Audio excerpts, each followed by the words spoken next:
जय हिंद दोस्तों, कैसे हैं आप सभी लोग। मैं हूं आप सभी लोगों का दोस्त संचित। और दोस्तों, आज की इस वीडियो में हम लोग बात करने वाले हैं निफ्टी एंड बैंक निफ्टी में हमारा क्या व्यू था आज के लिए, किस तरीके से मार्केट में एक अनदर स्लो मूवमेंट डे जिसे मैं बोल सकता हूं, क्योंकि बैंक निफ्टी निफ्टी ऊपर की साइड गए, बट क्या आपके प्रीमियम्स भी ऊपर की साइड गए आज के दिन या नहीं गए, ये सबसे बड़ा एक सवाल है।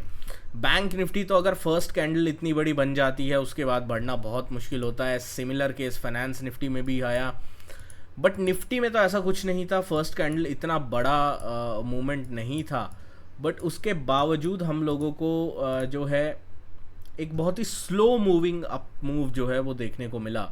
मतलब अगर 650 के आसपास का लो था तो 440 के आसपास 90 पॉइंट्स का अप मूव इतने स्लो तरीके से अगर बढ़ेगा तो हार्डली आपका जो एट द मनी ऑप्शंस है उनमें कुछ प्रीमियम्स इंक्रीज होगा।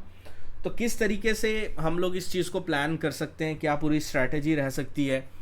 आज जेरोम पवल साहब की एक बहुत बड़ी जो टेस्टिमनी होने वाली है कांग्रेस के सामने, यूएस सेनेट कांग्रेस के सामने, वो हम लोग को देखना होगा। सारी चीज़ें इस वीडियो में डिस्कस करने वाले हैं हम लोग। तो वीडियो शुरू करने से पहले चैनल को सब्सक्राइब कीजिएगा, बेल आइकन को दबाइएगा। और इस वीडियो का लाइक हम रखते हैं लगभग 1500 लाइक्स।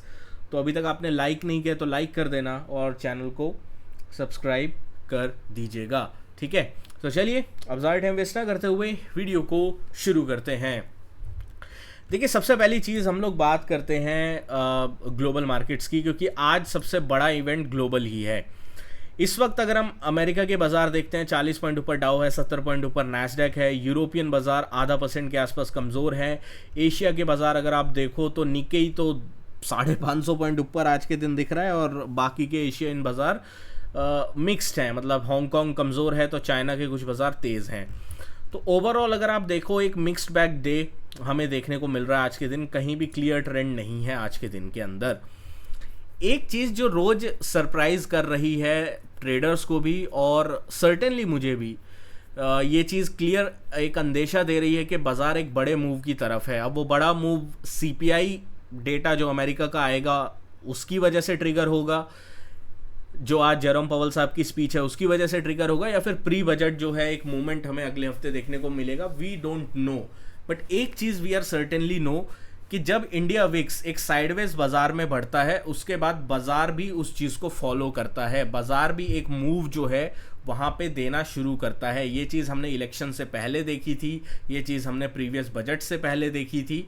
तो ये चीज़ें हम लोगों ने ऑलरेडी पहले देखी हैं। जब एक कंसोलिडेशन में, साइडवेज कंसोलिडेशन में बाजार जो है वो इंडिया विक्स के बढ़ते हुए कंसोलिडेट करता है, तो एक बड़ा मूव एटलीस्ट 4 से 5% का अराउंड द कॉर्नर होता है। और आज के निफ्टी में 4 से 5%, 1000 से 1200 पॉइंट का मूव आप पकड़ के चलो निफ्टी के अंदर हमें बजट से पहले देखने को मिल सकता है। तो अब कैसे हम लोग मूव्स को पकड़ें, कल हमने क्या डिस्कस किया था और वो चीज़ आज आई भी। मैंने आई गेस टेलीग्राम पे उसको अपडेट किया था। टेलीग्राम पे मैं अपडेट कर दूंगा। एक बड़ी न्यूज़ आई आफ्टर मार्केट जब ख़त्म होने वाला था उसके साथ ही, कि जो म्यूचुअल फंड की SIPs हैं उन्होंने नया रिकॉर्ड लगा दिया है। लास्ट मंथ 20,800 करोड़ का SIP आया था म्यूचुअल फंड्स के पास। इस बार 21,200 करोड़ के आसपास का SIP आया है। हर मंथ SIP का रिकॉर्ड बढ़ता जा रहा है। अब आप मेरे से पूछते हो कि किस तरीके से SIP को जो है हम लोग, किस तरीके से ये बाज़ार में प्रॉफिट बुकिंग नहीं आ रही है। तो भाई इतनी ज़्यादा SIPs होंगी जब तक कोई बड़े लेवल्स, मेन लेवल्स जो बड़े सपोर्ट के लेवल्स हैं वो ट्रिगर नहीं होंगे, लोग पैसे को नहीं निकालेंगे। जो फंड मैनेजर्स हैं वो सपोर्ट्स पे बाय करने का सोचेंगे। जो ट्रेडर्स हैं, जो पोजिशनल ट्रेडर्स हैं, बड़े इन्वेस्टर्स हैं, जब SIP का इतना चलन हो ही गया है, जब इतना ज़्यादा फंड आ ही रहा है, आप सोचिए ना, सिर्फ SIP के ज़रिए अगर इतना आ रहा है तो कितने लोग डायरेक्ट स्टॉक्स में इन्वेस्ट कर रहे होंगे, उसका डेटा तो कोई हम निकाल ही नहीं सकते किस तरीके का डेटा आ रहा होगा।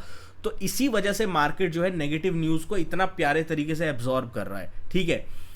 अब ऐसा नहीं है कि बाजार हमेशा बढ़ता ही रहेगा, ठीक है। ऐसा कभी भी नहीं होता कि बाजार हमेशा बढ़ता ही रहे। There is going to be a trigger, चाहे वो फेड मीटिंग हो, चाहे वो इन्फ्लेशन डेटा हो, चाहे वो बजट हो। ये बड़े इवेंट जो है ये ट्रिगर बन सकते हैं। बट बड़े इवेंट के अलावा जो एक ट्रिगर होते हैं वो होते हैं बड़े लेवल्स, जो हमने कल भी डिस्कस किए थे। अब उन लेवल्स की तरफ हम लोग चलते हैं। उससे पहले टेलीग्राम ग्रुप अभी तक आपने ज्वाइन नहीं किया है, डिस्क्रिप्शन में लिंक है। मोर देन 95,000 से ज़्यादा मेंबर्स हैं। आप लोगों का बहुत ज़्यादा प्यार सपोर्ट यहाँ पे मेरे को मिलता रहता है। सुबह Nifty, bank Nifty, financial Nifty, तीनों के लेवल्स मैंने आपको दिए थे, इंपॉर्टेंट रेजिस्टेंस एंड सपोर्ट। और मैंने बोला था जब तक ये लेवल्स ना टूटे डायरेक्शन प्ले करने की मत सोचना। पूरे दिन बाजार सिर्फ उस रेंज में रहा। एंड में भी मैंने आपको बोला कि 23,450 और 460 एक क्रिटिकल रेजिस्टेंस है। इसके ऊपर जाएगा तो खुला नीला आकाश है, बट जब तक इसके ऊपर नहीं जाता ज़बरदस्ती लॉन्ग करने की यहाँ पे ज़रूरत नहीं है। एंड वी हैव सीन कि हम लोगों को वो मोमेंट नहीं मिला, उस तरीके का मोमेंट, उस तरीके का जो स्ट्रेंथ है वो नहीं मिल पाई। एंड में बिल्कुल 440 के रेजिस्टेंस से बाजार घूमा है। अब हमें कल क्या प्लान करना है? देखो इस वक्त हम पुट कॉल रेशियो देखते हैं ना, पुट कॉल रेशियो का डेटा देखते हैं। निफ्टी का पुट कॉल रेशियो 1.1 है, न्यूट्रल है। बैंक निफ्टी का पुट कॉल रेशियो 0.6 है। कल भी ये 0.6 था, आज भी ये 0.6 है। जेरोम पॉवेल साहब की मीटिंग से पहले जो बैंक निफ्टी का पुट राइटर है वो जो है जो कॉल राइटर है वो अभी तक अपनी पोजीशन काट के नहीं गया। इसका मतलब उसे कॉन्फिडेंस है कि जेरोम पॉवेल साहब ऐसा कुछ नहीं बोलेंगे कि भाई जिससे बाजार 400 से 500 पॉइंट बड़ा गैप अप खुल जाए। बैंक निफ्टी की यहाँ पे मैं बात कर रहा हूँ, ठीक है। अब ऐसा हो गया तब हम एक बड़ी शॉर्ट कवरिंग ट्रिगर देख सकते हैं, बट उसके लिए भी हम लोग लेवल्स का सहारा लेंगे। तो सबसे पहले निफ्टी की बात कर लेते हैं। निफ्टी की अगर मैं बात करता हूँ, जब तक ये वाला जो लेवल है, आज का जो लो है 24,325, ठीक है, 330, 325 एक बहुत क्रिटिकल लो है मेरे लिए। 24,325 का लेवल जब तक ये बाजार नहीं तोड़ता है, ये बाय ऑन डिप्स का बाजार है, याद रखिएगा। इंडिया विक्स बढ़ रहा है, अगर ये होल्ड हो जाता है जो सपोर्ट लेवल है, आपको एक बहुत ही ब्रूटल अप मूव भी जो है वो देखने को मिल सकता है। इस चीज़ का हमें बस थोड़ा ध्यान रखना है। तो 24,325 जब तक होल्ड हो रहा है, बाय ऑन डिप्स का बाजार है।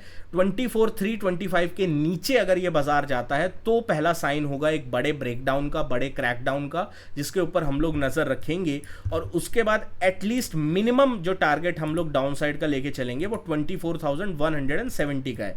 तो 1% का 1.5% का डाउन मूव काफ़ी तेज़ी से, और मैं कहता हूँ इंट्राडे भी आ सकता है अगर ये 24,325 का लेवल टूट जाता है। तो अब कौन सा लेवल हम लोगों को ध्यान में रखना है ऑन द अपसाइड में? जो आज का लेवल मैंने आपको दिया था, अगर हम 24,440 460 के ऊपर सस्टेन करते हैं तो एक अपसाइड का मोमेंटम ट्रिगर हो सकता है। उसके बाद 24,500 के कॉल राइटर फंसेंगे, ट्रैप होंगे और फिर सारी सिचुएशन होगी। तो इसके ऊपर आपको डेफिनेटली नज़र रखनी है।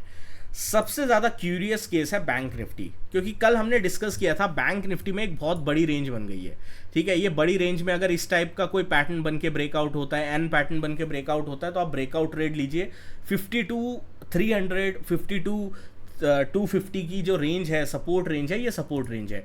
अगर ये रेंज को तोड़ता है तो आप सेल कीजिए, बट बाजार दूर दूर तक इस रेंज के आसपास नहीं आया, ठीक है।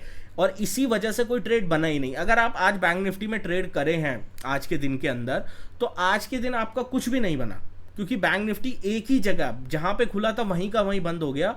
और इसमें सबसे बड़ा रोल मैं बोलता हूं फर्स्ट 5 मिनट कैंडल जो इतनी बड़ी बन गई, उसके बाद जो है स्टॉप लॉसेस इतने बड़े हो गए बायर्स के, तो वो लोग बायर्स ऊपर की साइड ले जाने का उनमें वैसे ही कॉन्फिडेंस नहीं है बैंक्स को, और ऊपर से इतनी बड़ी कैंडल के बाद उनके स्टॉप लॉसेस भी बहुत डीप हो गए, तो दे जस्ट गिव अप कि आज नहीं लेके जाना, ठीक है। ये चीज़ क्लियर है। तो अभी भी मेरा व्यू बैंक्स पे क्लियर है। जब तक ये एक कंप्रेस रेंज में है, इसको अवॉइड करना सबसे बेहतर जो है वो चीज़ रहेगी। 52,250, 52,300 के नीचे अगर बैंक निफ्टी जाता है, 500 पॉइंट का एक डिप आपको मिलेगा, जो कि 51,700 तक आपको लेके जाएगा, ठीक है। 500 से 600 पॉइंट का डिप हमें देखने को मिलेगा डाउन साइड में। सिमिलर केस है ऊपर का, अगर 52,800, 850 के ऊपर ये सस्टेन करने लगता है तो एक बड़ा ब्रेकआउट हमें देखने को मिलेगा, जो कि मिनिमम 53,075 और उसके बाद 53,229 के लेवल्स हमें देखने को मिलेंगे। अगर मैं आपको अभी बैंक निफ्टी अवॉइड करने के लिए बोल रहा हूं तो सीरियस सिचुएशन है, क्योंकि बैंक निफ्टी बहुत ज़्यादा रेंज बाउंड इस वक्त ऑपरेटर के क्लचेस में फंसा हुआ है। अब कई लोग बोलेंगे आप इस चीज़ को रिपीट कर रहे हो, रिपीट मैं इसीलिए कर रहा हूँ जिससे आप बैंक निफ्टी में इस वक्त ट्रेड करने से बचो। जब मूवमेंट आए, जब लेवल ट्रिगर हो, उस टाइम पे ट्रेड करना सबसे ज़्यादा इंपॉर्टेंट है, ताकि हम बड़े लेवल्स को कैप्चर कर पाएं। इस वक्त जिस हिसाब की राइटिंग हो रखी है, जिस हिसाब का सेटअप बना हुआ है, रेंज में इसने लेवल्स दिए हुए हैं हमें, ये लेवल्स जैसे ही कटेंगे बड़ा मोमेंटम मिलेगा, बट उसके लिए सबसे पहले बड़ी कैपिटल को बचा के रखना ज़रूरी है, ताकि हम लोग उस बड़े मोमेंटम को अच्छे तरीके से कैप्चर कर पाएं। That is the most important thing. तो दोस्तों आशा करता हूं आपको वीडियो पसंद आई होगी। वीडियो पसंद आए तो वीडियो को लाइक कीजिएगा। मिलता हूं आपसे अगली वीडियो में। Thank you so much for watching guys. जय हिंद, वंदे मातरम।